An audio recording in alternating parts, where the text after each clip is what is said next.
Stenowalebabu welcomes you.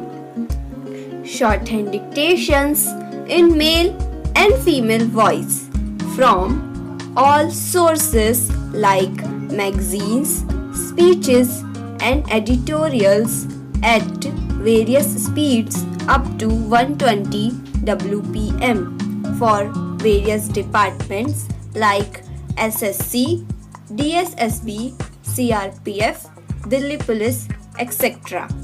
Please like, share and subscribe the channel. Thank you.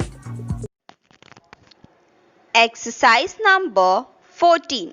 Sir, I beg to move that the bill to provide for the payment of equal remuneration to men and women workers and for the prevention of discrimination on the ground of sex against women in the matter of employment and for matters connected therewith or incidental thereto be taken into consideration. A significant measure taken by the government in recent months has been the promulgation of the Equal Remuneration Ordinance, providing for the payment of equal remuneration to men and women workers and for the prevention of discrimination against women on the ground of sex in the matter of employment and for other connected matters. This measure is significant not only because it coincides with the International Women's Year and brings us fully in line with accepted international standards, but also because it brings immediate relief to millions of our womenfolk employed or seeking employment, as most of these women belong to the weaker sections of the community and are largely employed in agriculture and unorganized sector of industry. It is only appropriate that this measure was taken on a priority basis as a part of the government's policy of improving the condition of the weaker and exploited sections of the community. Although we in India have always held our women in high regard and given them a position of importance in society, their contribution to the economic life of the community has been fully appreciated. But a radical change in attitudes has been brought about the nation's struggle for independence. India women, by their active participation in the country's struggle for independence, have earned their rightful place in the community and won their legal rights without the need for any aggressive movement. Their claim for a position of complete equality in law was justified in terms of their significant contribution to the cause of the country freedom. It was fully recognized by the founding fathers of the Indian Republic.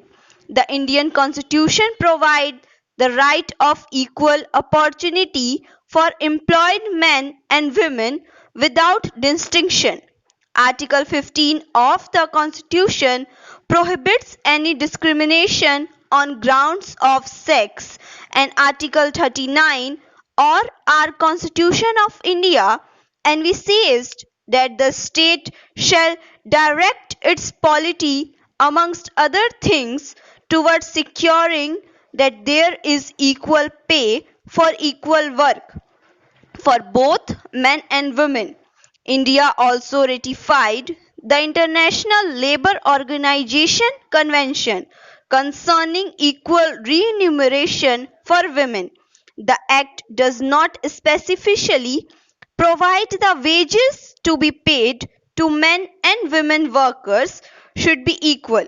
Consequently, different rates of wages were laid down in several cases at the time of initial fixation of minimum wages.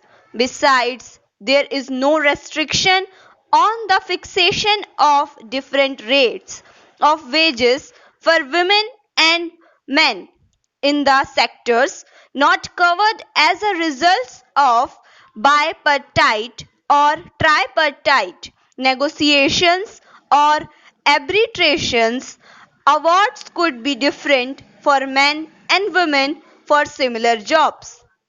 While over the years there has been some narrowing down of the difference in wages of men and women workers' wages, disparities on grounds of sex still exist in the country even after years of the ratification of the International Labour Organization Convention. The National Commission on Labour, while noting that the fixation of statutory minimum wages has tended to narrow the gap between men and women, observed that wages discrimination between men and women still prevails in certain sectors like agriculture and unorganized industries. The Committee on Status of Women in India also strongly recommended legislative action in this regard to provide for equal pay for equal work. Honorable members of this august House have on several occasions expressed their feelings on this matter and have urged immediate and effective remedial action. The matter was discussed at the 25th session of the Labour Ministers' Conference held in September last year. It was unanimously agreed that the states which had not so far implemented fully the International Labour Organization Convention, both in letter and spirit, should do so by taking appropriate measure to fix wages accordingly to occupations within a period of 3 months by not later than 6 months.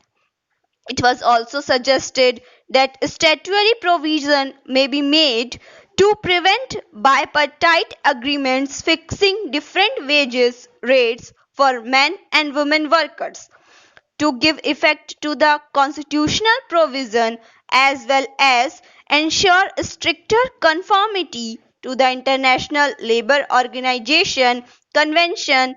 The Equal Remuneration Ordinance was promulgated by the President.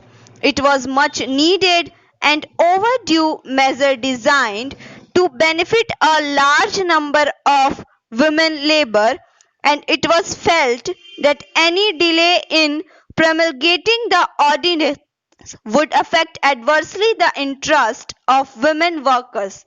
It was also felt that it will be the fitness of things to bring forward this measure to implement the provision of the Constitution in the year 2012, which was being celebrated as the International Labour Year.